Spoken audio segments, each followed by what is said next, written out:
and today we're going to be going over Week 11 start-sit research and hopefully giving you everything that you need to know to make your decisions on who needs to be in and who needs to be out of your lineups this week. Really starting to move into playoff time, and decisions are being made as who's in as who is out, so I think it's really time to start making sure that we buckle down and are serious about our start-sit information. Although I tell you what, I've been serious all year long. I just know that this is definitely the time of year where things are starting to get a little more tense and everyone start to be nervous. Heck, even if you had Saquon Barkley, people are beginning to question playing him. Things just get a little crazy around this time of year, but we'll move on now. As always, there will be timestamps down in the description below, and leave a comment down in the description if you have any questions, thoughts, comments, concerns, or just want to say hello. Quite a few weeks ago, we went through a few-week stretch where me and Rob just simply weren't able to answer comments, but that hasn't been the way recently. Last couple weeks, really been answering a lot more questions and comments, and I've really enjoyed it. Just talking football with you guys, it's great, so make sure to leave a comment. As you probably noticed, many of you at least noticed, Rob is not here. That's because he is back down in the cities with my sister, who is getting some testing on her brain. Right now she currently has 72 little scanners on her brain measuring the electrodes bouncing around. I don't know, it's all a bunch of science stuff. But anyways, he's not here for that reason. So he'll be back hopefully within our next couple of days, and he can hop in on one of our videos, maybe our Friday injury update video. But let's continue on with this. I don't think we need to waste any more time. I think we should just get into the first game and start talking about what you guys need to know.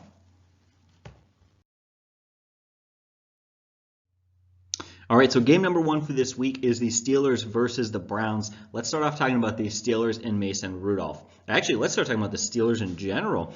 They've won 5 of their last 6 games, and they actually would have won all 6 of their last games if it weren't for a last-minute field goal against the Ravens. In fact, I believe they were leading with 2 minutes and 39 seconds left. Excuse me, I don't think it was a field goal, but they were leading. They played well against a very good Ravens team, as we saw what they did against the Patriots, but good for the Steelers, man. You lose Ben Roethlisberger, you lose Antonio Brown this year, you lose Le'Veon Bell last year, and you're down to James Conner, who then keeps getting hurt, and you guys just continue to play well, so that's awesome. I mean, congratulations. It's great to see a team overcoming. As far as the fantasy aspect goes, Mason Rudolph should be sat this week. Now here's why. He's simply not a fantastic quarterback. We have seen the way that team has been hurt and then the way they have played. And when you look at the way the Steelers have played, they've been winning games based off their defense and their running game. And I think they've been hurt a lot. He's just simply not quite as productive as other guys. Now, when you look at the last 6 games, that defense has allowed just 16 points and had 27 sacks. That's how good that Steelers team has been. That's what they lean on. And so I would definitely be playing that Steelers defense. We'll get to that in a little bit, though. I just don't trust Mason Rudolph. I mean, plain and simple put, the fantasy numbers aren't there. So move on now to James Conner and Jalen Samuels. Of course, if James Conner plays, that you should start him. That much is very obvious and very simple. I don't think I need to waste much time on that, especially when we factor in bye weeks, injuries, and other, maybe having a bad draft and such. But Jalen Samuels, on the other hand, in PPR leagues can be considered a running back 2 if James Conner misses. If James Conner plays, I don't think you should play Jalen Samuels. He has a lot of upside if he can get the volume, but he only gets the volume when James Conner is out. I don't think I need to touch anything more on that. To me, it seems pretty plain and simple, pretty straightforward. Now, Juju Smith-Schuster, he has been a bit of a disappointment this year. Not the Juju that we used to know. He is definitely missing Ben Roethlisberger. Poor guy needs his quarterback back, that's for certain. When you really account that in, he just hasn't had that great of a year. And when you factor in the fact the Browns give the 12th fewest fantasy points to wide receivers, and he's going to be lining up across from quarterback Denzel Ward this week. Denzel Ward is allowing just 42% completion percentage and 39 receiving yards a game. Not only that, but he has played bad. Now, Juju Smith-Schuster is as talented as a wide receiver 1. He's a wide receiver 1 talent. But because of his quarterback play and the scheme of that team and how they're running things, he's really been a wide receiver 3 this season. This week in a tough matchup, I would call him a wide receiver 4, but I know that many people don't have a 4th wide receiver good enough to replace him, so it purely depends on your wide receiver depth. I think you should probably play him, though I don't think it's a great matchup. Hopefully that made sense. I'm a little bit all over the place, but I think it's still Juju Smith-Schuster, and his upside means you should probably put him in your lineup. We've got Deontay Johnson and James Washington. These guys have huge upside. At one point, they were both considered the number 2 wide receiver on the team. Right now, they've pretty much clearly split 50-50 in their roles. Long term, I like James Washington more. Rob agreed with me on that one, and so I definitely think I'd like to own him long term. Right now, I wouldn't start either guys, though. If we're just talking about this week, I don't trust them. It's not an easy matchup. Sit these guys. Tight end Vance McDonald, in 8 games this year, only 2 of them has he really been fantasy startable. And the Browns they do average. They give the 16th fewest points to tight ends. That's right around the middle. I would sit Vance McDonald. I would also sit their kicker, Chris Boswell. He's been pretty moderate this year. Hasn't been terrible, but hasn't been great. And I don't imagine this will be a super high scoring game. Now we come to the Steelers, and I just said I don't think it'll be a high-scoring game, but if it is a high-scoring game, I think a lot of those points could come from the Steelers' defense. 7 consecutive weeks, they have scored double-digit fantasy points, and as I mentioned earlier, they have been getting after the quarterback. So I would definitely play the Steelers this week. Flipping on sides now and talking about the Browns, Baker Mayfield, he has struggled. And with how good that defense has been, I think you should sit Baker Mayfield. The Steelers allow the 11th fewest fantasy points to opposing quarterbacks since week 2. They're allowing only 13.5 fantasy points per game and just 218 yards. Heck, they have held 4 quarterbacks over 190 passing yards a game. Definitely sit him unless you are in 2 quarterback leagues or a very desperate situation. As far as the running backs go, start Nick Chubb. He is phenomenal. I have no question about it. The only question that people do have about it is Kareem Hunt. Kareem Hunt looked good. I love this is the notes that for this game Rob did. And what he wrote was rust didn't appear so. And that's exactly true. Kareem Hunt didn't look rusty. He looked great. And he went out, he had 4 carries for 30 yards, 9 targets, 7 catches, and 44 yards. In fact, Freddie Kitchens came out and said that they're going to continue to get him opportunities. This doesn't concern me for Nick Chubb. This is in 4 consecutive games, Nick Chubb has had 20 or more carries. And this is a guy who's going to average you 18 to 20 carries a game. One of those games, including last week with Nick Chubb. What we're going to see is Kareem Hunt taking over the passing game in the backfield, and Chubb in the first and second down back, and then, of course, goal line in third and short. That's going to give him the majority of the fantasy value. He's got 5.3 yards per carry. It's just been phenomenal. You got to play Nick Chubb. Now, Kareem Hunt can be played in large PPR leagues as a flex. It means you have to be in a league bigger than 12 teams in PPR league specific, but that is it. I wouldn't play him in standards, and I wouldn't play him in small leagues. Now we've got Odell Beckham Jr. I would start him as a low-end wide receiver too. He's been a disappointment this year, and the Steelers allow the 16th fewest fantasy points to wide receivers. And not one wide receiver has broken over 100 yards on them all season. But simply based on the fact that it's Odell Beckham, the guy needs 1 slant route, 1 catch, 1 breakaway, and he can have a monster fantasy day. I think you have to play him purely for the upside. There is risk. He could be a dud. He could have a flat game.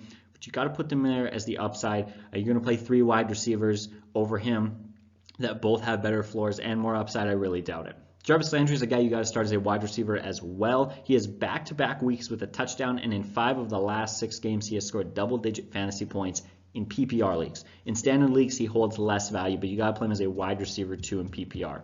I would sit all the Browns tight ends, and I would sit their kicker. He's just been struggling, and the Pittsburgh gives up the 9th fewest fantasy points to opposing kickers. Finally, with the Browns defense, I would sit them. They're averaging just 3.8 fantasy points per game over the last 5 games. That's my breakdown for the Steelers versus the Browns. As always, leave a comment if you have a question, and let's continue on with the video and get to the next game. All right, let's break down our next game, which is the Cowboys versus the Lions. Let's start off with the Lions and Matthew Stafford. He did miss last week with a back injury, and head coach Matt Patricia came out and said he is truly day-to-day and week-to-week, which is very unfortunate. We could very well be seeing a multi-week injury for Matthew Stafford, and he could very well miss this game. However, if he does play, absolutely start him. If Matthew Stafford plays, he has been phenomenal. Before last week when he got hurt, he played against Minnesota and threw for 364 yards and 4 touchdowns. Then he played the Giants, had 342 yards and 3 touchdowns. Then he played Oakland, had 406 yards and 3 touchdowns. He's been phenomenal. He is a must start if he plays. If he does not play, this is a massive hit to that team and starts to make me very nervous for the value of everyone else. As far as the running backs go, the only running back that I would even consider is J.D. McKissic. Even then, he doesn't excite me. Now, in PPR leagues, over the last 2 weeks, he has scored 11 fantasy points and 16 fantasy points. So, in deep fantasy leagues, in deep PPR leagues, you can play him as a flex or a desperate running back too, but nothing more than that. J.D. McKissic just doesn't have a lot of value, and I wouldn't even consider it in a standard league, even in large leagues, honestly.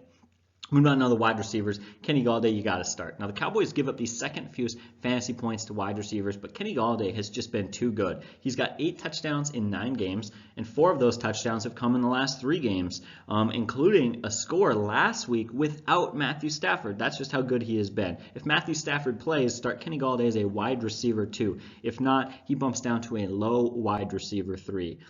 Moving on now, we got Marvin Jones. Very similar situation. In 5 of 8 games this year, he's been a guy you shouldn't start. He hasn't been great. But in 3 of 8 games, he's been a great start. He just has the potential to absolutely go off. If Matthew Stafford sits, you got to sit Marvin Jones. But if Matthew Stafford plays, Marvin Jones, for me, comes in as a high-end wide receiver 3. Again, this is a tough matchup, but with how poor that running game is, they throw the ball quite a bit.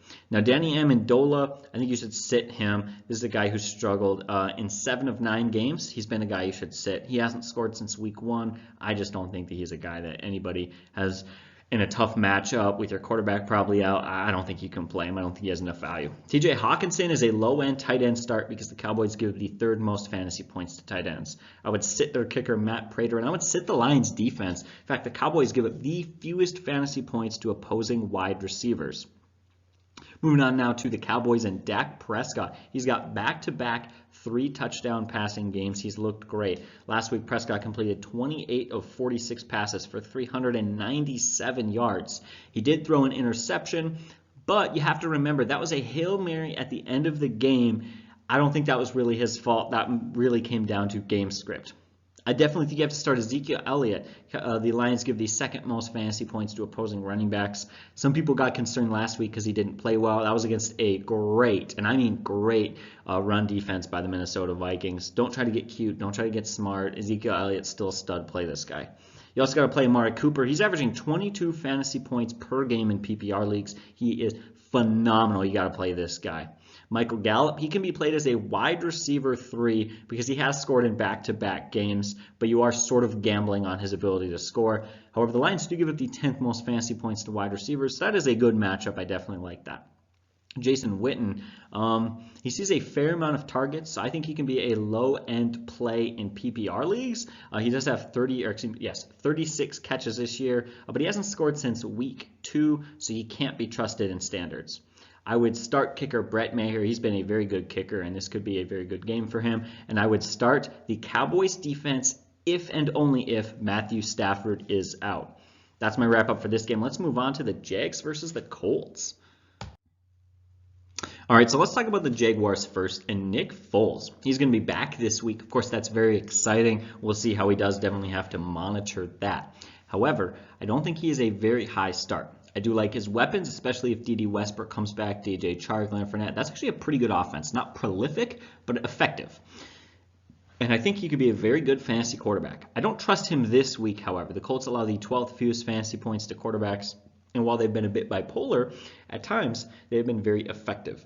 So, get this, against 5 quarterbacks, they have allowed 174 passing yards. Against the other 4, they have allowed 316 passing yards. They are just hot and cold night and day. When we look at the 5 quarterbacks that they shut down, it was Mariota, Derek Carr, Joe Flacco, Ryan Fitzpatrick, and Mason Rudolph. The successful 4 quarterbacks were Pat Mahomes, Matt Ryan, Phillip Rivers, and Deshaun Watson.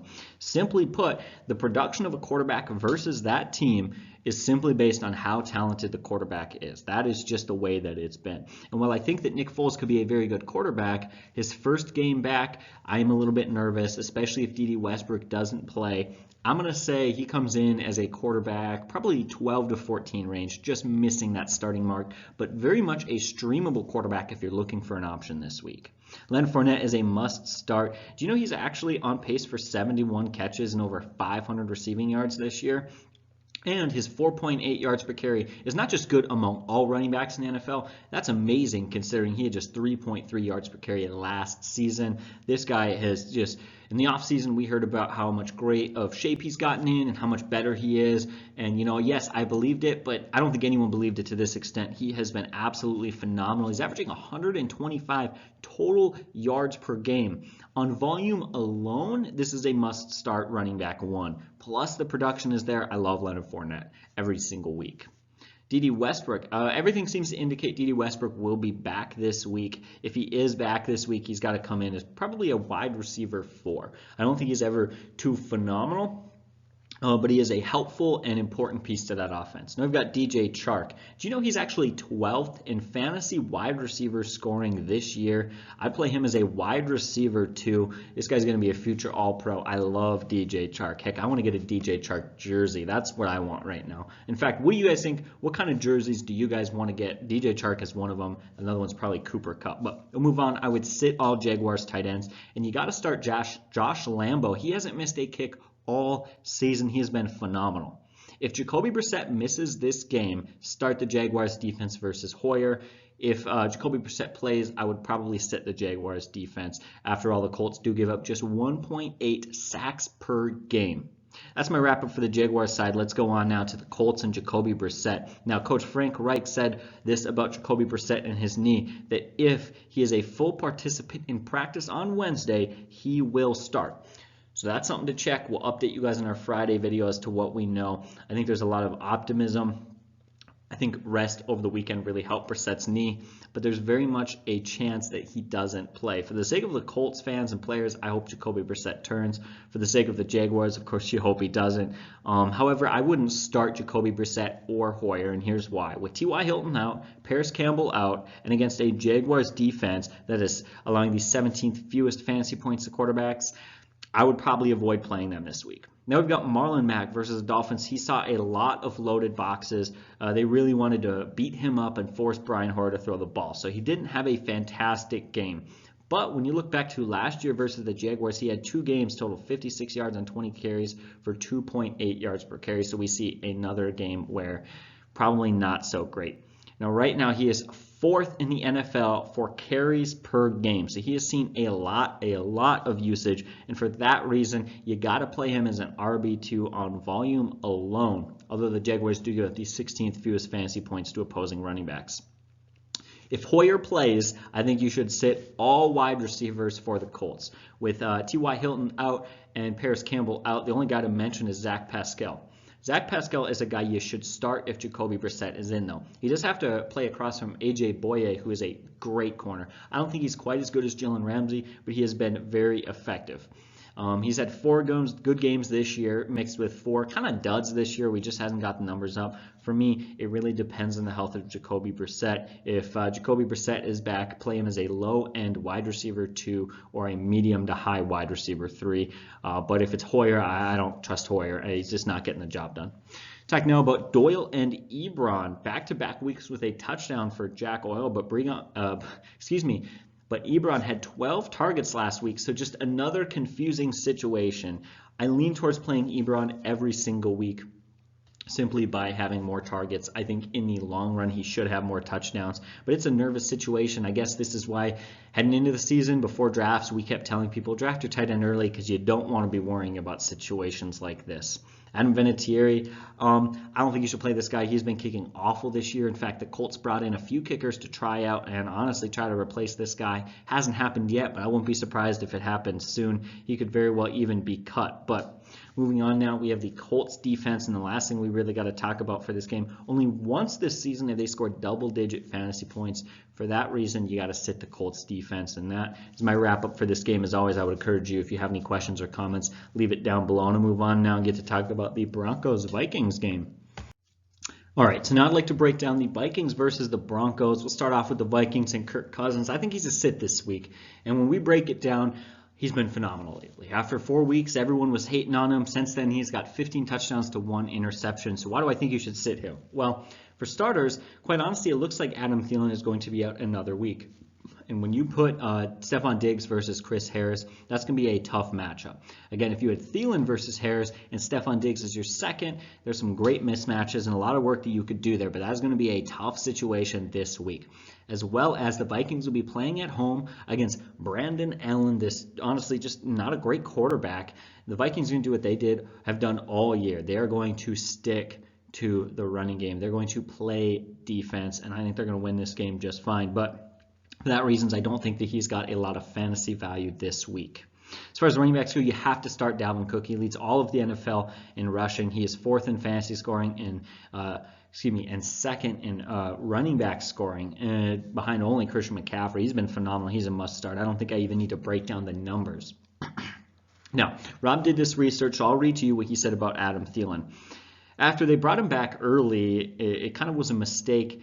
Looked like he got injured again. This is a guy who just doesn't quite honestly seem like he's going to be here this week. Now, if he does play, you obviously have to play him. I think that the Vikings would be stupid, however, to play him, and I'll tell you why. For a few reasons, he doesn't seem healthy. You need this guy healthy. And the Broncos are a bad team. If you are a Super Bowl contender, with the Vikings seem like they are, and they certainly think that they are, Super Bowl contenders, you got to beat this Brandon Allen. You got to beat the Broncos team without Adam Thielen. You really do. They just beat the Dallas Cowboys with Adam Thielen, so I think they got to feel good. I would definitely do that. Chris Harris, he is holding opposing wide receivers to only 39.5 yards per game. So that's going to be a tough year for Stefon Diggs. Simply on volume, though, I think you should play Stefon Diggs. Yes, it is a tough matchup, but he's really the number one target without Adam Thielen. He's going to get a lot of balls thrown his way, even in a high-running game or a lot of defense sort of game. As far as the tight ends go, Kyle Rudolph, he's a red zone target. He's got 4 touchdowns and a 2-point conversion in the last 4 weeks. But you have to remember, he went the first 6 weeks without a single touchdown and very little usage. He's averaging only 3 targets and 2.4 catches per game. He's got about 18 yards. Sit in PPRs, he's a low-end start in standards. Irv Smith has looked far more effective. He's looked really great this year. He's been targeted 6 times in 6 times in 3 of the last 4 games. He is so young and so talented, and he is slowly growing that role as the number 1 tight end. And I'm excited to see next year what he can do for that offense. As a Vikings fan, that is very exciting. Looking now at the kicker, Dan Bailey. Denver allows the second most points to kickers. I think you got to start Dan Bailey at home. In this sort of a matchup, could be great for him. And I would start the Vikings defense at home versus Brandon Allen's. Broncos allowing the 9th most fantasy points to defenses. They could have just a field day. Flipping sides now, Brandon Allen versus the Vikings defense. I'm going to say obvious sit. I think many people agree with me on that one. I don't think I need to really break that down too much. Now we've got Phillip Lindsay and Royce Freeman. I'm going to say right now, plain and simple, I feel like you should sit them. We saw what they did last week to Ezekiel Elliott. Few of you guys, there are certainly going to be people who are desperate with injuries, bye weeks. Maybe you did no running back draft strategy, or you had a bad draft or bad luck or whatever. We can talk about that. But they just held Ezekiel Elliott to 2.7 yards per carry. This is possibly the best run defense in the NFL. Previously one of the best run defense in the NFL, or still is, but the Philadelphia Eagles, phenomenal run defense. They previously played the Dallas Cowboys, and Ezekiel Elliott just trashed them. He ran all over them left and right. So heading into this Vikings game, I thought that Elliott was going to have a good day, and they just stomped on him and shut him down. I think that's what the Vikings are going to do this game. I think they're going to shut down the run. They're going to load the box. They're going to focus on the ground game. And you know what you're going to do? You're going to force Brandon Allen to throw the ball against you. You're going to say, all right, if you guys want to win, we're going to make your quarterback do it for you. We're not going to let your defense and running game do it. So that is honestly really the trend that I'm expecting for this game. I don't trust either of those guys. However, they are high risk, high reward, very risky though, flex considerations, I guess. Royce Freeman has a lot less versatility, so he's got a little bit more value in standard, whereas Phillip Lindsay's got that added PPR boost. Courtland Sutton, in PPR league scoring, he's at double-digit points every single game except for one. You should definitely consider him based on volume. He's on pace for 78 catches, 1,200 yards, and 7 touchdowns. Now, he does play a Vikings defense that has actually struggled against the pass, allowing the 4th most fantasy points to wide receivers. Rob put this down. You got to start him as a wide receiver 2 this week. Now, Noah Fant at the tight end position, he's coming off a big game, but he's only had 3 catches, one being for 75-yard touchdown. He's hardly a guy that you can rely on. I have to think that last week was a bit of a fluke. I would probably sit Noah Fant, and if you're going to play him, understand that he comes into that probably 12 to 15 tight end range this week. Not great. I would sit their kicker, Brandon McManus, and I would sit the defense against Minnesota, allowing the 3rd fewest fantasy points to opposing defenses. I'm just really excited about the Vikings right now, coming off that big win versus the Cowboys. Sorry, Cowboys fans, but that was a great game. I enjoyed watching it. Anyways, let's move on to the next game now. All right, so here's what we're looking at. Bills versus Dolphins. Let's start off with the Bills and Josh Allen. Dolphins give up the 9th most fantasy points to opposing quarterbacks, and Josh Allen has 21 or more fantasy points in 4 straight games. You have to start this guy. He has been phenomenal. He's not doing it all in the air. He's getting a lot done in the ground game, but as we've seen from Allen this year, Lamar Jackson this year, Kyler Murray this year, few guys can do it. Not many, but a few guys can get that a little bit of boost in fantasy leagues and be just fine. Now we've got Devin Singletary. I think he's a play this week. He is very risky. He is very inconsistent, and a lot of his numbers come from his ability to be very versatile in the passing game and keep himself on the field. But, and again, I know there's some risk there like I just mentioned, but he plays the Dolphins, can be 6th most fantasy points to opposing running backs. And in a game where I think the Bills want to play defense and run the ball, I definitely think that they're gonna probably be quite successful in that. I would play Singletary this week as a flex play or low end RB2. I would sit Frank Gore. He has totaled just 7 fantasy points in the last 3 weeks combined. Sit Frank Gore. He was starting off the year great, and I think a lot of people got hyped. They got excited. The 36-year-old running back has really been relegated to more of a mentor for Devin Singletary. John Brown, you got to sit this guy. He has gotten 4 or 5 catches every single game since week 3. He is a good PPR play, comes in as a wide receiver 2 or 3, and a low-end wide receiver 3 in standard leagues. He does get a huge boost from being Josh Allen's #1 target. I would sit Dawson Knox. I would sit their kicker, Stephen Hushka, however you pronounce that. And I would start the Bills' defense versus the Dolphins. Dolphins have been good over the last few games, but the last 2 games, but this is probably going to be one of the toughest defenses that they'll play all year, and especially over the last few weeks. Flipping on sides now, I'm going to keep this real short and simple. I'm not huge on the Dolphins this week. Bills give him the 4th fewest fantasy points to quarterbacks. I don't trust Fitzpatrick. I also don't trust Kalen Ballage. This was his big week. This was his big fantasy start. He had 20 carries and 4 catches and managed just 8.5 fantasy points in PPR leagues. 8.5 of his points came from 4 of his 8.5 points came from catches. So PPR leagues, that's even worse. In standard leagues, you just 4.5 points. I don't think you can trust Kalen Ballage. I would sit him. The one guy that I would consider starting is Devontae Parker. Now, the Bills do give up the 8th fewest fantasy points to wide receivers, but based on volume alone, as a low-end start at wide receiver 3, Devontae Parker being the #1 guy in that offense, and having been able to find the end zone a bit more recently, I think he is playable but not great. Mike Gesicki, I would sit him. I would sit their kicker, Jason Myers, and I would sit the Dolphins defense. The last few weeks have been very exciting. Last 2 weeks have been great for the Dolphins. I think that things are starting to look up, and we're starting to see just how fast the NFL changes. Back in the early 2000s or the 90s, it took a team 3, 4, 5 years to turn around from one of the worst teams in the league. Now we see the Dolphins, who at the beginning of the year looked like they wouldn't win a game. They're already starting to turn things around. There's definitely some things to be excited about as a Dolphins fan, but I don't trust any of these guys in fantasy this week. All right, Redskins, Jets, here we go with Sam Darnold. I think you should sit Sam Darnold this week.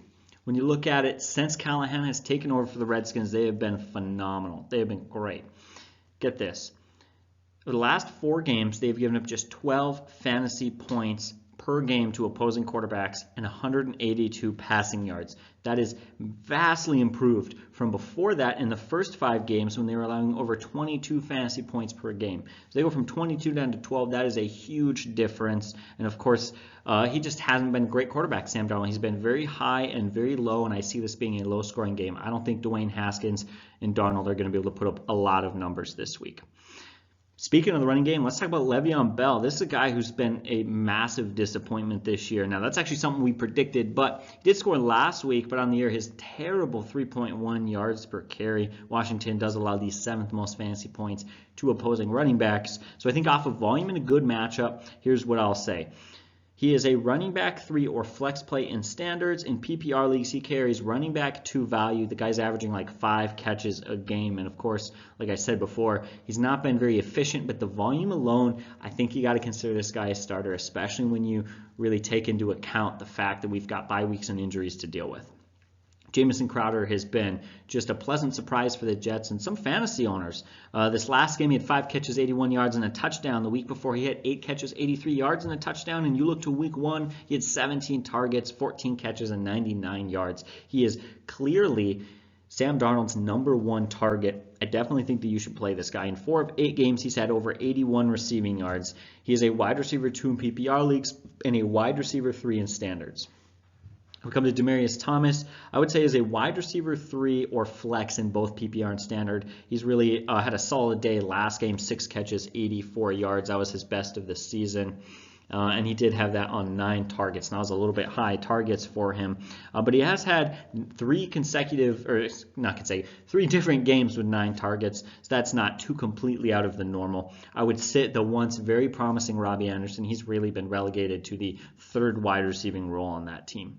As far as the tight ends go, we got Chris Herndon. He is back on the IR, leaving Griffin as the clear #1 tight end option. He has had 3 productive fantasy games, but also the other 6 games he averages 1.16 catches, 2.67 yards. 2.67 yards. He's just simply too inconsistent to trust against the Redskins defense, allowing the 12th fewest fantasy points to tight ends. I would sit their kicker, Sam Ficken. He has had back-to-back games with 12 fantasy points and 14 fantasy points, so back-to-back solid games.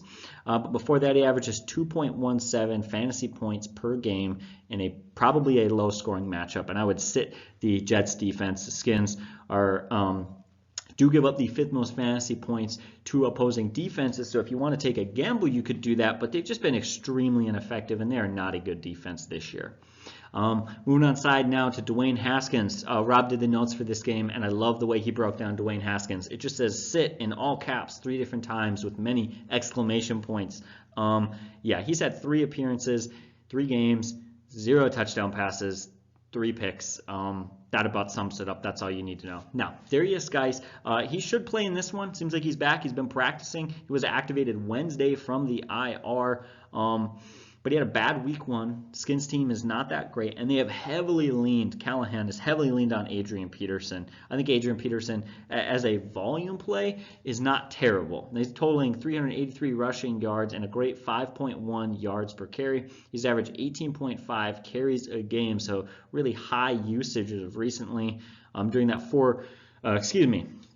As always, I apologize. Reading Rob's notes when he's not here is a little bit difficult.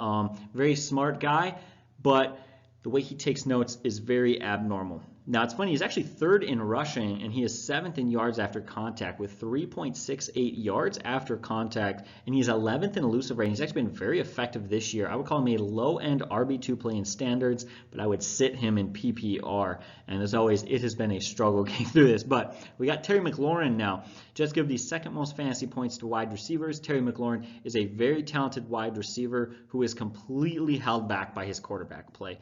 When Case Keenum is in, he is phenomenal.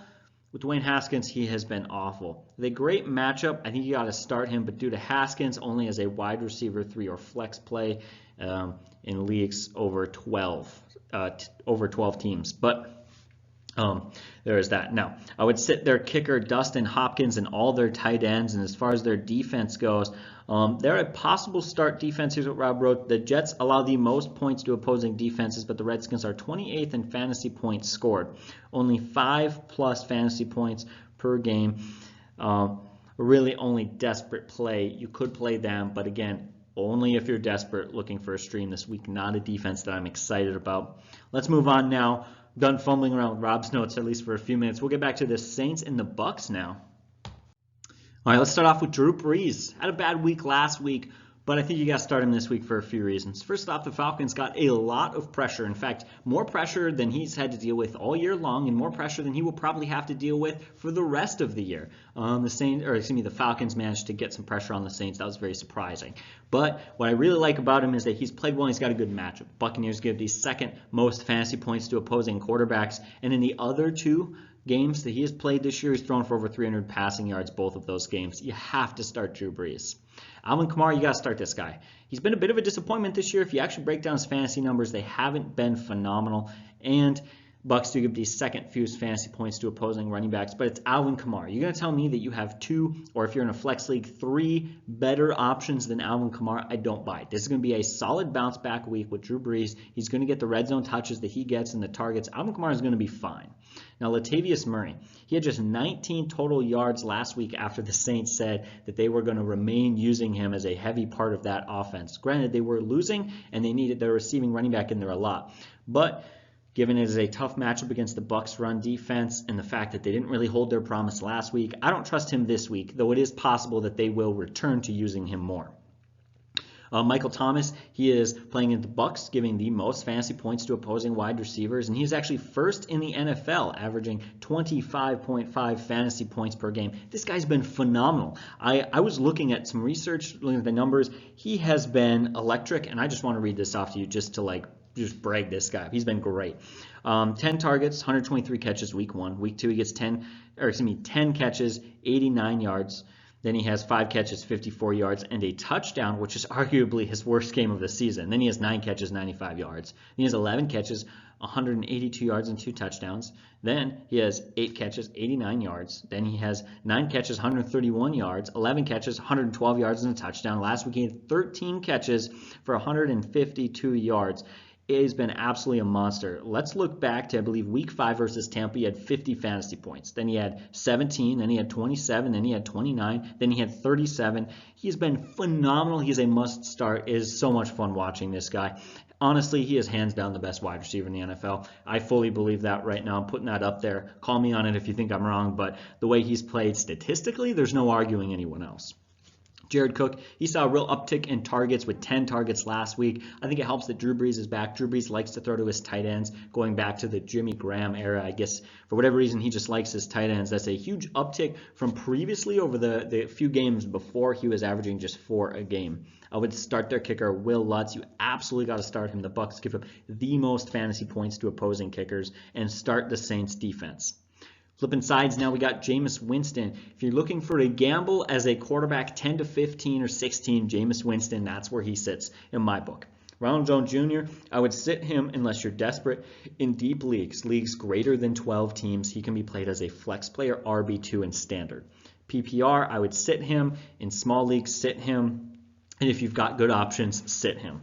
Absolutely sit Peyton Barber no matter what. On the opposite side, Mike Evans and Chris Godwin, absolutely start these guys. Start these guys. They've been phenomenal. Now, somebody did say, they left a comment it was last week or the week before possibly, where they said, Chris Godwin's production has been down. His production has been slightly down, but it has still been good. And I guarantee you don't have 3 wide receivers better than Chris Godwin. Absolutely start this guy. Howard and Bray, sit these guys. They're really much splitting roles at tight end with Jameis Winston, who just doesn't seem to target his tight ends too much. Matt Gay, you got to start this guy. He is 3rd among kickers in fantasy scoring. Absolutely start this guy and sit the Bucs defense. That's a pretty quick wrap up, but it is a fun game, exciting game. We'll see how the Saints bounce back from their real faux pas week versus the Falcons. But moving on now, let's talk about the Texans versus the Ravens. All right, so here we got Ravens versus Texans, battle of the young quarterbacks. I'm excited to watch these guys, and I'll just say it right now. I think you should start both Lamar Jackson and Deshaun Watson. These guys have been phenomenal. I think Lamar's got a better matchup, though, against the Texans, allowing the 7th most fantasy points to quarterbacks. And don't forget that J.J. Watt is out. This is definitely a great situation for him. Play him. You also got to play running back Mark Ingram. He's got 8 touchdowns in 9 games, plus 5 yards per carry. And he's got a limited ceiling, averaging just 13.6 carries per game. That's because of Lamar Jackson's ability to run and Gus Edwards. They have combined for additional 7 rushing touchdowns over that span, and they just carry the ball a lot. They average between the both of them 19 carries a game, so it just really limits his ceiling, but he still comes in as a solid RB2. Now, Marquez Brown, he was really excited coming into this year, but the Texans, they do allow the 13th most points to wide receivers, but he's had very low volume. He started off the year very hot, and since week 2, his targets have dropped 13, 9, 7, 5, and back-to-back weeks of only 4 targets. For me, in a standard leagues, he comes in as a flex player, wide receiver 3, and in PPR leagues, I would consider more of a wide receiver 4, a guy you should consider sitting. Mark Andrews is 6th in fantasy points among tight ends. Absolutely start this guy. He's phenomenal. Justin Tucker, one of the best kickers in football. Start him as well. As my dad said, he's got in his notes here, the only thing that hurts him is the offense scores too much. It'd be nice to have field goals over extra points a little bit more often, but he's still phenomenal. Play this guy. And start the Ravens defense. They're averaging 18 fantasy points a game over the last 3 games. They have been great. Now, Deshaun Watson and the Texans allow the 8th fewest fantasy points to opposing defenses, but after allowing 18 sacks through the first 4 games, that's 4.5 per game. The last 5 games, they've only allowed 7 sacks. That's 1.4 sacks per game. So they've been greatly improved over the last few games, but I still think they're a vulnerable offensive line. Like I mentioned earlier, you got to play Deshaun Watson. Duke Johnson, he's got 3 touchdowns in the last 4 games. And he's being used in the passing game. There's certainly times where he has value in PPR as a flex play, but I would sit him.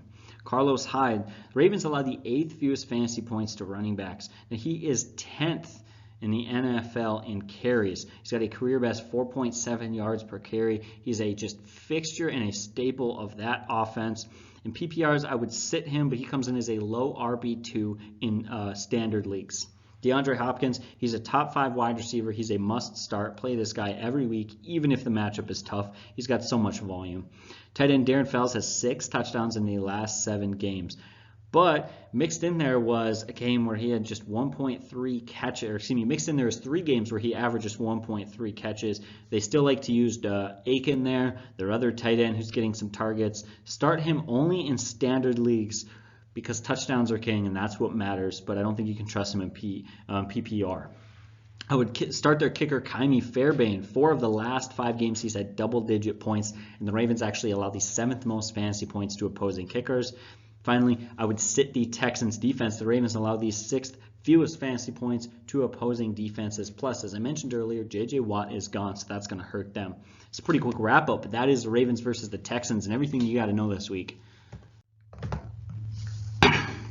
All right, so here we come. We got Falcons versus Panthers. Matt Ryan, start this guy. He's got great weapons. Absolutely play him. Devonta Freeman, he's actually doubtful this week. Now, the NFL's Ian Rappaport reported Devonta Freeman's foot could possibly miss about 2 weeks with what is believed to be a sprained foot. You're going to have to monitor that and see, but it doesn't seem like he's going to play this week. If he misses, Brian Hill's a guy you have to consider. Carolina Panthers give up the 4th most fantasy points to opposing running backs, and Coach Dan Quinn said that he is confident that Brian Hill can take over the lead role if Devonta Freeman misses. Now, Hill offers a lot of size. He is 6'1", 220 pounds. That's something that the Falcons aren't quite used to, having that much size out there. He's also proven to be very capable and efficient, both as a rusher and a receiver. He's got 28 carries for 101 yards and a touchdown on the year, plus 3 catches, 24 yards, and a receiving touchdown. So it's nice to see a guy who can do both. He's a bit of a sleeper play this week if you're looking for a flex player, RB2 if you're desperate. Brian Hill should at least be owned. He's got huge upside. And in Dynasty leagues, he's one of those guys to just stash and see what happens. Julio Jones, the guy you have to start. He's phenomenal, and the Panthers give up the 9th most fantasy points to opposing wide receivers. Calvin Ridley, same situation, great matchup, except he had fewer targets than Julio Jones, Russell Gage, and Austin Hooper. This is not something that I don't think is going to be the case every single week, but it does concern me to see that when Mohamed Sanu left, he didn't get an increase in usage. This is perhaps due to game plan or whatever it may be. I don't think we've seen enough games to know for sure that his role in that offense will not increase, but it does make me a bit nervous. I'd consider him a mid to low end wide receiver 3. You have to start Austin Hooper if he plays. He's currently marked as questionable, and Ian Rappaport reports that he has been diagnosed with a sprained MCL. So I'm probably expecting he won't play this week, but if he does and when he does, play him. He's got 6 touchdowns in the last 7 games, and he's got 4 straight games with a touchdown. He is a phenomenal must-start tight end. Absolutely great. Now, their kicker, Younghoe Koo. Hopefully I'm saying that right. If not, I'm probably going to sound like really racist or offensive or something, but I don't genuinely know how to pronounce his name. I would play this guy. He scored 15 fantasy points in his first start for the Falcons. He's got some huge upside. I would definitely plug and play him this week if you don't have a really good kicker. In the Falcons defense, I would sit them. They've scored just 2.1 fantasy points per game this season. Flipping sides now, talking about the Panthers and Kyle Allen. Falcons do give up the 4th most fantasy points to opposing quarterbacks, but really struggling here. Anyways, other than a great first game, which is what I'm trying to say, Kyle Allen hasn't been that great. He had a great first game, but since then he's averaged just 12 fantasy points per game. I have to think you can find a better option out there this week. Again, it's a good matchup, but I don't trust him. You could play him if you want. For me, he comes in as a quarterback 11 to 16 range as a possible start, but most likely not. Christian McCaffrey's a must start. He's in the MVP race. I'm not even going to break this down. He's a phenomenal player.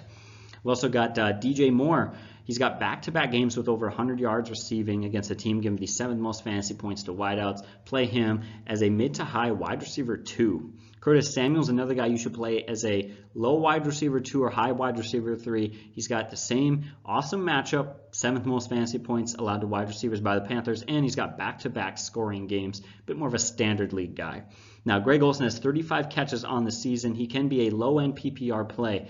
He did have 8 catches on 98 yards last week, but he hasn't scored since week 3. So for me, he comes in more as a PPR play than a standard league play because he's just not scoring enough. Joey Sly, you got to play this guy. He's a low-end kicker start, probably a kicker 8 to 12. The Falcons give the 3rd most fantasy points to opposing kickers. Sly started off the year super hot. He looked great, but he has slowed down quite a bit since. And the Panthers, going against a team that give the 8th most fantasy points to opposing defenses, but looked much improved last week. They've slowed down after a very hot start, but they are in a good matchup. I would play them, but not with super high expectations. And that's the Panthers versus the Falcons. Let's move on and talk about the Bengals versus the Raiders. All right, so here we are. Let's talk about Ryan Finley. Rough first start. I don't trust the guy. The numbers weren't there, and AJ Green doesn't seem like he is going to be back and playing in this game. I wouldn't play Ryan Finley. He looked awful. No offense to the guy. I think he's got a lot of time to develop, but we'll see. Now, Joe Mixon. Joe Mixon was 4th in rushing in 2018, but this year has been a disappointment. It's not because of a lack of talent, skill, or ability. Heck, it's not even a lack of opportunity. It's just how bad that team has been. For me, he comes in as a risky RB2 start. I would definitely start Tyler Boyd. AJ Green suffered a setback and likely will not play this game. Plus, when he does play, AJ Green will need a prove-it game. You can monitor it. There's certainly a chance AJ Green will be playing this week, but I don't know enough right now to talk too much about that. So I would play Tyler Boyd against the Raiders, give him the 6th most fantasy points to opposing wide receivers. Now we have Auden Tate and Alex Erickson as number 2 and number 3 wide receivers, or possibly the number 3 and number 4 wide receivers. I wouldn't play them. Again, this is a good matchup. They could possibly get some garbage time stats, but which one of those guys will take over and have better numbers? Will either of them have good numbers? Can they play with Ryan Finley and have good stats? I don't trust him. I would stay away from it. Tyler Eifert, after having 74 yards, he did find pay dirt, so to speak. But in his career, he has been a touchdown-dependent tight end. I wouldn't play this guy. The Raiders do give the 5th most fantasy points to tight ends. I think you could start him in standards possibly, but definitely sit him in PPR. Weeks 3 through 7, he had 2 or less catches in those 5 games, so he's just not getting the ball enough. I would sit their kicker and their defense. Let's move on to the Raiders now. Derek Carr, the Bengals do allow the 3rd most fantasy points to opposing quarterbacks, and besides week 8, he's only averaging 1.4 touchdown passes per game. They just love to run the ball with Josh Jacobs. That's the way that it's been for me. He comes in as a quarterback 12 to 14. Derek Carr does. Josh Jacobs is a must start. Bengals give the 3rd most fantasy points to opposing running backs. They're the worst run defense in the NFL.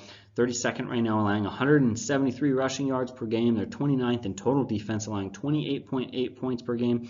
Josh Jacobs start as an RB1. He's phenomenal. Now they've got Hunter Renfrow. He's a smaller wide receiver. He's a talented wide receiver. To be quite honest, I think he's very underrated. He looks a lot like Wes Welker. I don't know how much I trust him right now.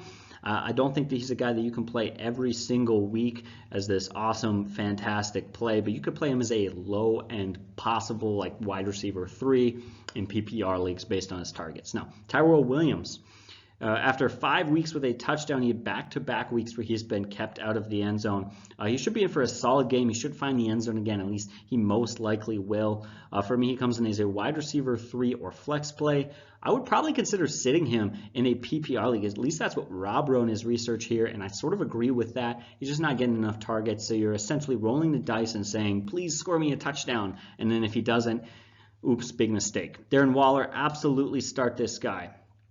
He's cooled off a little bit after starting very hot, but he is still 3rd in fantasy points among tight ends. He is 2nd in receptions and 3rd in yards. Start this guy. He's been great.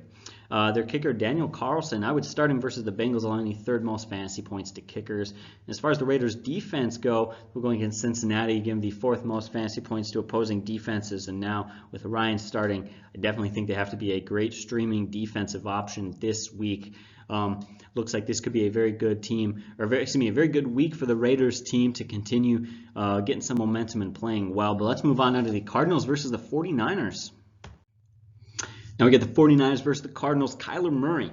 I think Kyler Murray is a starter quarterback. In 6 of 10 games this year, he scored over 20 fantasy points. It does make him risky, kind of high-low, and he does play the 49ers to give the second most fantasy points to wide receivers. But last time he played the 49ers, he had a good day. In fact, the 49ers have given up back-to-back weeks where quarterbacks have had solid numbers against them. And in fact, the 49ers defense isn't quite as elite as many would think it is.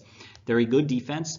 They're not just above average, they're a good defense. I will admit that. But I don't think they're the best defense in the NFL. When you look at the quarterbacks they've played, Andy Dalton, Mason Rudolph, Kyle Allen, Baker Mayfield, Case Keenum, Jameis Winston, they've had a field day against bad quarterbacks. They just have. And I'd like to see, really we've seen when they played some tougher matchups like last week versus Russell Wilson. Wilson had a good day. They're a good defense, but they're not a great defense. I think that Kyler Murray can be played this week. Now, David Johnson, last week he had just 5 carries for 2 yards last week. He's pretty banged up, and the 49ers give the 3rd fewest fantasy points to opposing running backs. It sounds like he could very well not play. I was actually scrolling and I saw an article by Yahoo. So here's what they wrote because I thought it was very applicable and very accurate. Now, Coach Cliff Kingsbury came out and said that David Johnson has obviously been very hampered by his ankle injuries and been dealing with that all off season. And I quote, he says he is still working through those and getting a feel for it. Further on, he continued and bragged about Kenyon Drake and said, we just felt like Drake needed to get the ball more and keep the ball rolling. That was, of course, in reference to last game when he got quite a bit of touches. And finally, he said that over the next few weeks, they want to see what David Johnson and Drake will do together and run with their roles. So they're talking about what roles these guys are going to have. Kenyon Drake seems like he's going to have a big role. And, of course, being banged up or missing or whatever, David Johnson's a guy you got to consider sitting this week. And if David Johnson goes into this week banged up, limited, or missing, Kenyon Drake becomes a must start. Now, Chase Edmonds is questionable. He missed last week and will likely miss this week. If all 3 of those running backs play, it's just a madhouse of carries and running back by committee. But it could very well be just Kenyon Drake, or Kenyon Drake mainly with just a side helping of David Johnson. So that's my breakdown for that. Hopefully that makes sense. I will update you guys on Friday because it seriously just depends on what's going on there with the health of those guys. You got to start Christian Kirk. After a 3-touchdown week last week, he looks phenomenal. He's going to draw some attention from that defense, but he does look good. Now, Larry Fitzgerald, he's averaging just 6.75 fantasy points per game in PPR leagues. I think you got to sit this guy or avoid him. For me, he's a wide receiver 4 to 5. I would sit the Cardinals tight ends and Zane Gonzalez. In 5 of the last 6 weeks, he has scored 10-plus fantasy points. I'd start him. For whatever reason, I think some banged up issues with that running game. David Johnson struggling. They've stalled out in the red zone. They've kicked a lot of field goals. Play him and sit the Cardinals defense. Jimmy Garoppolo, you got to play this guy. He's looked better since they added Emmanuel Sanders. Deebo Samuel looked good last week, and the Cardinals give up the most fantasy points to opposing quarterbacks. Now I've got Tevin Coleman. He was great from weeks 5 to 8. He scored 5 touchdowns in that stretch, but since then he has struggled quite a bit. Now, his value depends a lot on Matt Breida, who's currently questionable. Sounds like he re-sprained his ankle Monday night. And the NFL Network's Tom Pelissero reports that Matt Breida ankle may miss some time. That's exactly what he said. And if he does miss time, that makes Tevin Coleman a startable running back, but of course he's got risk. Emmanuel Sanders, he is currently questionable with some rib injuries. If he starts, play him. He's looked very good in games where he's been healthy. Deebo Samuel's last week seemed a bit out of the norm. He had a big day, but other than that, he's been quite a disappointment this season. I would probably avoid playing him unless that's tough because it's difficult. If Emmanuel Sanders plays, Deebo Samuel is really demoted to wide receiver 2. A lot of the targets go there. But if Emmanuel Sanders is out, he'll be lining up across from Richard Sherman. Not quite the tight end or cornerback that he used to be, but he's still a good cornerback. I probably wouldn't play Deebo Samuels this week. I think you got some better options out there. You got George Kittle. I would definitely start him. And their kicker, Chase McLaughlin, comes in as a low-end start with a lot of risk. 49ers defense, I would start them. They've got 26 sacks in the last 6 games. I think you should play them. They could very well have a good day versus the Cardinals. Let's move on now. Let's talk about the Bears versus the Rams.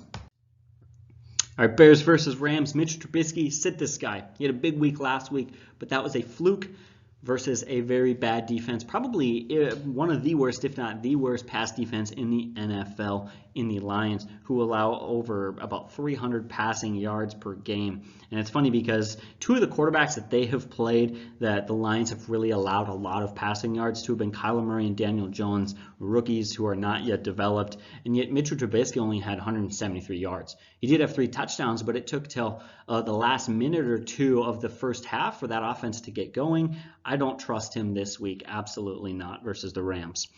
David Montgomery, things are really picking up for him. He has looked great in the last 3 games. He's got 235 rushing yards and 3 touchdowns.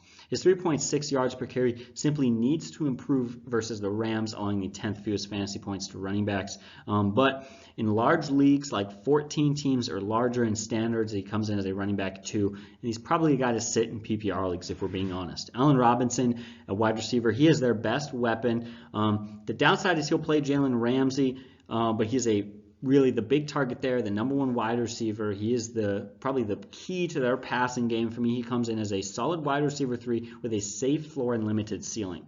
I would sit the Bears kicker, I would sit the Bears tight ends, but I would start the Bears defense against the bad offensive line and a struggling Jared Goff. Speaking of Jared Goff, he lost Brandon Cooks. That offensive line is a bit of a mess, and that Bears defense is good. I think you have to avoid playing this guy week. After back-to-back years of improvement, Goff has really regressed. His quarterback rating went down 20 points from last season. He's only got 11 touchdown passes to 9 interceptions. Sit this guy for sure. Now we've got Todd Gurley. Rob wrote here, this will most likely turn out to be a conservative game, 2 defenses that are clearly better than the offenses taking the field. This will allow the Rams to really stick with Todd Gurley late in the game. Bears do allow the 8th most fantasy points to opposing running backs. Todd Gurley's got to be a running back 2 starter this week. He has 7 touchdowns in 8 games. In the last 2 games, his yards per carry and efficiency have gone up. He's actually looked better as we've gone into the season. Funny for people who were certainly quite worried about his knee. Got Cooper Kupp. Shocked he got 0 fantasy points last week after being a top 5 wide receiver. I'm not worried about it. I own him. I'm playing this week. Start this guy. He's fine. Gerald Everett. Now, the Bears allow the 6th most fantasy points to tight ends, and he's had some good weeks throughout this year. He's had some very good, fulfilling, and promising games. There's some risk with him, but I would probably start him as maybe a tight end 6 to 10. Start Legatron, as they've been calling him, great nickname. I would start him for sure. He's been a very effective kicker. And start the Rams defense versus an awful Mitchell Trubisky. Bears fans, my suggestion to you is this offseason, go out and get Cam Newton. I'd love to see what Cam Newton could do in this division. But we'll move on now to the Patriots versus the Eagles. All right, so I think this game's all going to break down 2 trends. What's going to happen? What are we going to see? Well, the Eagles have a great run defense and an awful pass defense. So I think that really the key to this game is going to be the Patriots are throwing the ball a lot. They give the 15th most fantasy points to quarterbacks, and Tom Brady's got great weapons. You got to start Brady this week. Sony Michel, they give the 7th fewest fantasy points to opposing running backs. He's got just 3.3 yards per carry. In standard leagues, he comes in as a low-end RB2 or flex play. Possible play, again, maybe void it, but that's where he comes in simply because his yards per carry have been low all year. His production has been low all year. He's been fantastic. The production comes in and that they get to the goal line, they give him a carry, boom, he scores. So I think he can be played in standard leagues. Definitely should be sat in PPR leagues. Now, James White, he rushed the ball 9 times for 38 yards and a touchdown. Plus, he got 2 of his 3 targets for 46 yards last week against the Ravens. But that was just an anomaly for the Patriots, who simply haven't been down all year. I don't expect they're going to be down big to the Eagles. I don't think that James White's going to have the production that he had last week. And other than last week, he just has not been that great of a player. I would sit James White. Julian Edelman's a must start, just plain and simple. Eagles give the 8th most fantasy points to wide receivers. Start Julian Edelman. I would also start Mohamed Sanu. If last week was any indication of what he's going to be able to do, he looks great. 14 targets, 10 catches, 81 yards, and a touchdown. Now, like I just said, I don't think they're ever going to be down like that, especially against a team like the Eagles. But you also take in a game script where they give up a lot of passing yards, but they don't give up many rushing yards. So I think game script helps them. As far as all other Patriots wide receivers and tight ends, I would sit them. I would start kicker Nick Folk and the Patriots defense. Flipping sides now, we'll talk about Carson Wentz. He's thrown just 1 touchdown in 4 of his last 5 games. In the one game where he threw more than 1 touchdown, he threw 2 touchdowns. He hasn't looked great. The Patriots give the fewest fantasy points to opposing quarterbacks. I would consider sitting him and finding another option. Now we've got Jordan Howard and Miles Sanders. The Patriots also give up the fewest fantasy points to opposing running backs. Howard has out-carried Miles Sanders. Last week he had 10 carries for 42 yards, Sanders did, whereas we had much more effective from Jordan Howard. He also is the guy who handles the goal line carries. He's got 6 rushing touchdowns in the last 7 weeks. Jordan Howard can be played as a standard league RB2. Miles Sanders probably can't be played, possibly as a flex play in PPR leagues, but that's it. I would avoid playing him. And I would also avoid playing Jordan Howard in PPR leagues if possible. Alshon Jeffrey, he's questionable this week and banged up. The Patriots give the fewest fantasy points to opposing wide receivers, and he dropped 3 catches last week. I think it's time to look for a different wide receiver this week. I really think that it is. Now, Nelson Aguilar, again, the tough matchup, but his 2 big weeks came when Jeffrey and Jackson were both out. Jackson is out again, and if Jeffrey misses simply on volume, he could be played in PPR leagues. But if Jeffrey plays, sit him as well. Zach Ertz coming off a big game, 11 targets, 9 catches, 103 yards, and a touchdown. Patriots do give up the second fewest fantasy points at tight ends, but I think that you should start Zach Ertz. The tight end position is just too thin. Dallas Goedert can be played as a tight end 12 to 16 in larger leagues. Again, he's been very productive, but last week was definitely Zach Ertz's week, and there's not a whole lot of trust that goes in there, but there's not also a whole lot of tight end talent. Jake Elliott, sit him and sit the Eagles defense. Keep that pretty plain and simple. I just don't think it's going to be a great week for them. Let's move on now to the last matchup of the week, Chiefs versus the Chargers. All right, so we'll start off with Pat Mahomes. Dare I say you should start him. Plain and simple, he's phenomenal. And we've got Damien Williams and LaShawn McCoy. Now, finally, Damien Williams had a chance to play without LaShawn McCoy. And what did he do? He fumbled, which was the very reason that LaShawn McCoy was really inactive last week. Quite honestly, that's what gave Damien Williams his opportunity to play, and then he goes out and fumbles. You have to remember that LaShawn McCoy had a better yards per carry than Damien Williams, and he was suitable in the passing game. He wasn't fantastic. He wasn't as good as Damien Williams, but he was getting the job done. So suddenly you have a guy who can do okay in the passing game, who is having a better yards per carry, better rushing efficiency, and your one advantage over the guy was that you weren't fumbling, and now you fumbled. I definitely have to think that this is going to be a bounce-back week where we're going to see more experimentation from the Chiefs in figuring out what the heck they're going to do in that backfield. It is a mess right now. I wouldn't start either of those guys. Let's save some time. Tyreek Hill, Sammy Watkins, start those guys. Tyreek Hill is a wide receiver 1, and Sammy Watkins is probably a mid to low wide receiver 2 or a high wide receiver 3. He's definitely got some range there. Travis Kelce is also a start.